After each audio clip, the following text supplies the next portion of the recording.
வணக்கம். நல்லா இருக்கீங்களா? நான் கோவை மாவட்டம் போத்தனூர் பகுதியில் பிறந்து வளர்ந்த ஒரு நபருங்க. எங்கள் பகுதியிலலாம் ஒரு 20 வருஷத்துக்கு முன்னாடிலாம் பார்த்தீங்கன்னா புளிய மரம் 2 சைடும் இருக்கும் சாலையின் நடுவே. அந்த மரம் வந்து நிழலா, சாலைக்கு கொடையா நிழலா நிற்குங்க. அப்படி ஒரு சூழ்நிலையில் நான் வாழ்ந்தேன். இப்போ ஆனமலை பகுதியில் மட்டும்தான் அந்த மாதிரி மரம் 2 பக்கமும் கூடி கீழே நிழலா இருக்குதுங்க. இப்போ அது பாலத்துக்கடியிலாம் போனால் பிரிட்ஜ் எல்லாம் கட்டியிருக்காங்க. அவினாசி மேம்பாலம் இதெல்லாம் கட்டியிருக்கிறாங்க. அந்த பாலத்துக்கடியில் போகும்போது அப்பா வெயில் படாமல் மழை படாமல் போகிறோம், ஒரு சுகமான ஒரு ஃபீல். ஆனால் அதை விட 10 மடங்கு ஒரு சுகமான ஃபீல் இருந்ததுங்க. போத்தனூர் சாலை, பொள்ளாச்சி சாலை, சக்தி சாலை, இது போன்ற பகுதி, மேட்டுப்பாளையம் சாலை, இது போன்ற பகுதியிலெல்லாம் இந்த மாதிரி ஒரு சூழ்நிலையை நான் அனுபவிச்சிருக்கிறேன்.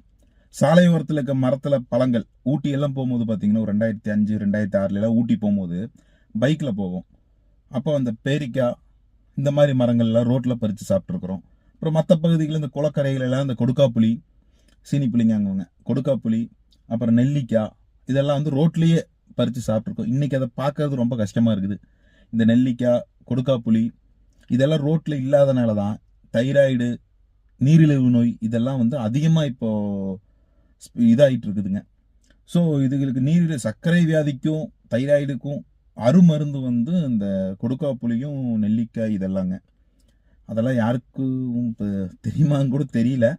பட் முடிஞ்ச அளவுக்கு கொடுக்காப்புளி, நெல்லிக்காய், மர நெல்லிக்காய், அந்த மாதிரி நெல்லிக்காய் இதெல்லாம் நம்ம பயன்படுத்துவோம். அதாவது அறுசுவை, தமிழர்களுடைய பாரம்பரிய உணவு வந்து அறுசுவைங்குவாங்க. இந்த உவர்ப்பு, துவர்ப்பு, கசப்பு இதெல்லாம் இன்னைக்கு நம்ம மறந்துட்டோம். இதெல்லாம் சேர்த்துறதே இல்லை. அதனால தான் இன்னைக்கு பல நோயில் நம்ம அவதிப்பட்டு இருக்கிறோம். ஸோ பாரம்பரிய உணவை மீட்போம், பாரம்பரிய முறைப்படி உணவுகளை உண்போம், நமது முன்னோர்களின் உணவு முறையை கடைபிடிப்போம். அடுத்த தலைமுறை நோயில்லா தலைமுறையாக உருவாக்குவோம். நன்றி, வணக்கம்.